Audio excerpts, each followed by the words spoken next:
Ask them the same thing. So I have my few guys that I ask first what they think of the record before I really go in with the full layout. And then from there, I like to,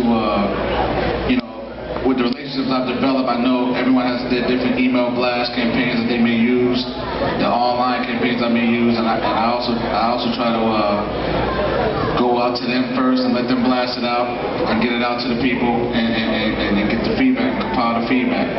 Now, a lot of times, especially with the label that I'm at, it was a little hard because with the rap records, the rap records never would stick. So now it's becoming a new day. You know, they're starting to bring in a lot more, a lot different CEOs. Like we brought in Batteries, bringing in College Park.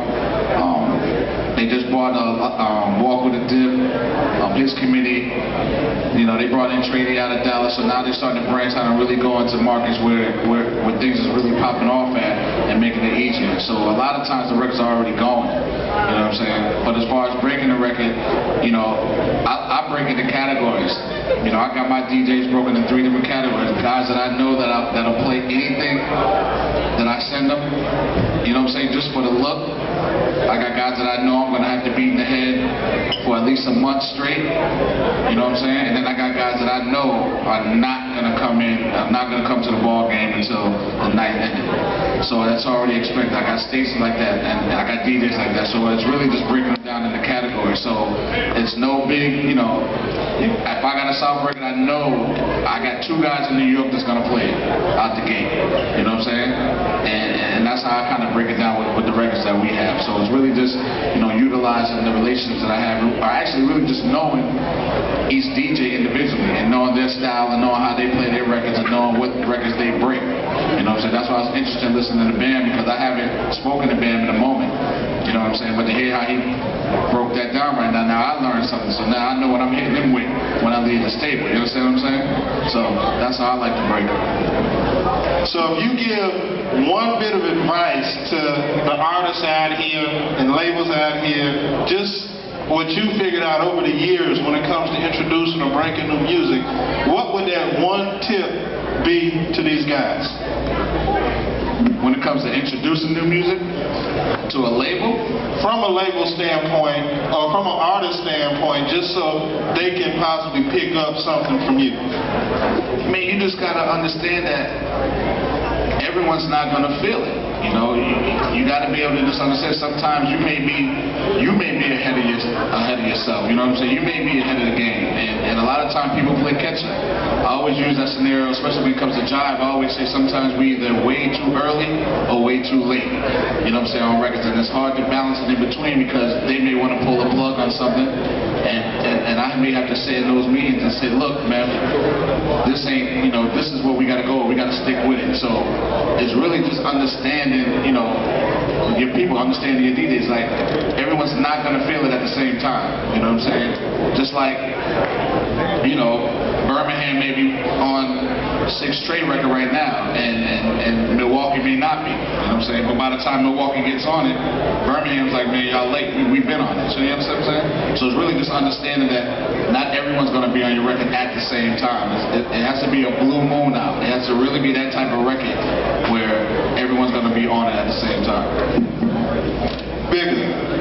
You gotta, in addition to being a DJ, yeah, now wake up, nigga. But in addition to being a DJ, you know, you're a CEO also of a label, Big Spender Records. So when it comes to you from the label standpoint, can you give like one bit of advice, you know, to these guys? The best thing that you found when it comes to breaking or introducing new music? Well, basically, like, you know, I'm the vice president of Hitman DJ, so what I did, I had that and I formed my own, you know, you know, my own crew, which is called Team Bigger Ranking, which I got DJs, I got, you know, artists, a bunch of people who get on the phone once a month and just talk, you know what I'm saying? Introduce them to different, you know, power people in the industry, exchange information, and that has done wonders for me because, like being, you know, the CEO of Big Spender, and I had Papa Duck, then I had Swayze. Basically, a lot of artists probably think like, damn, Bigger Ranking ain't gonna break my record no more. But I ain't never played no favoritism, you know what I'm saying? Now, we had good records, we pushing just like we push everybody else's record. Of course, you know, Swayze my artist, so I'm gonna show some favoritism because I need him to get where he gotta go. Same thing with Papa Duck, but at the same time, I deal with everybody the same. I get everybody blasts out. Like, you see how many blasts I do from Team Bigger Ranking. I do Poor Boy, Rick Ross, I mean, everybody. Like, I do 6 Trey CD, I blast, like any mix CD that I do, I blast that bitch out all the way until it wore down. You feel me? And then, you know, we got we got the king, DJ EJ, man, which is he had a Cordell. He do a lot of big shit too. That helps me a lot too. So my affiliation with all the DJs kind of helped me, you know, to get these niggas record broke. But at the same time, TJ, we out there in the streets every day putting out CDs. You know, we got like 4 or 5 street teams out there. And I'm like, you know, when it comes to Alabama, I'm gonna holler at Bless. I said, Bless, help me out, man. I got something going on. She jump on the bandwagon. When I need Mississippi, I'll call Big V. You know what I'm saying? When I need Augusta, I call Joe. Then when I need, you know what I'm saying, I got people everywhere. I got Fat Boy them in Kansas City. So we got affiliates everywhere. So whenever I need some help with something, I let everybody get on it at one time and we just shake it and then it start working. But you got to build that, you know, that affiliation with everybody. With you, C. Wakely, you know what I'm saying? We got to build, even though I got a label, really and truly, I still act like I don't. I'm still out here as a DJ breaking other niggas' shit. Because your artist only got like 1 or 2 records. What you gonna do the rest of the night? You can't play that shit all night. You feel me? So if a nigga got a good record, I'm on his shit. My artist probably like, God damn, nigga, shit. You know? I'm like, hey, it's my job. I'm a DJ.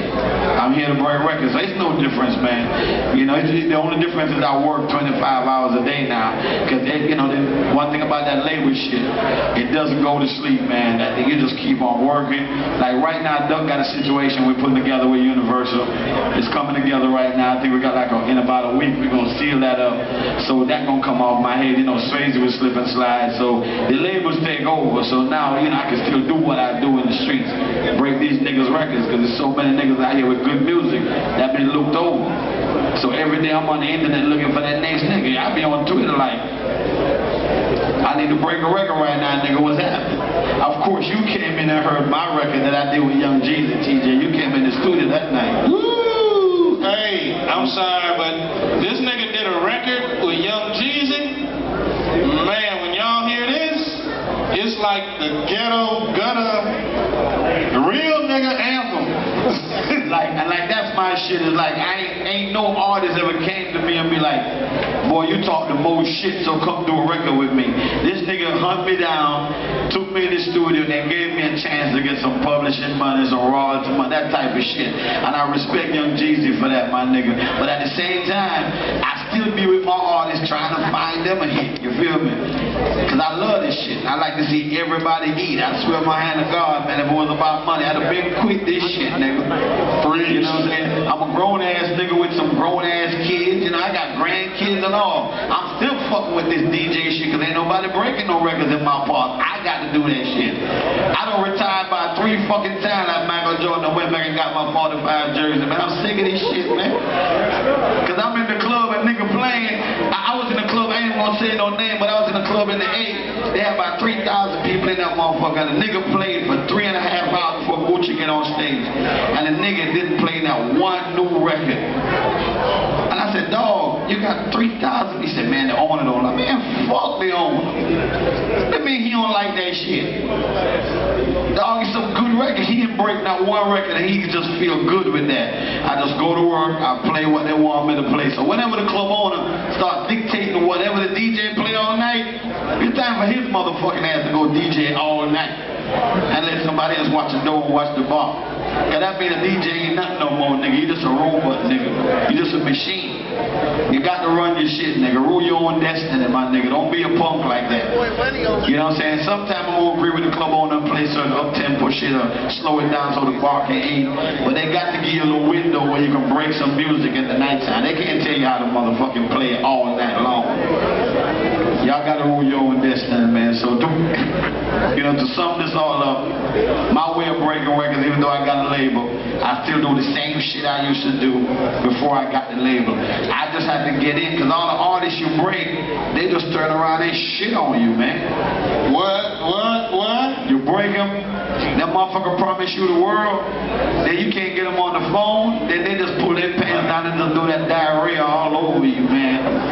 Bitches don't even see you no mother. Niggas come to your city and they don't even call you no more.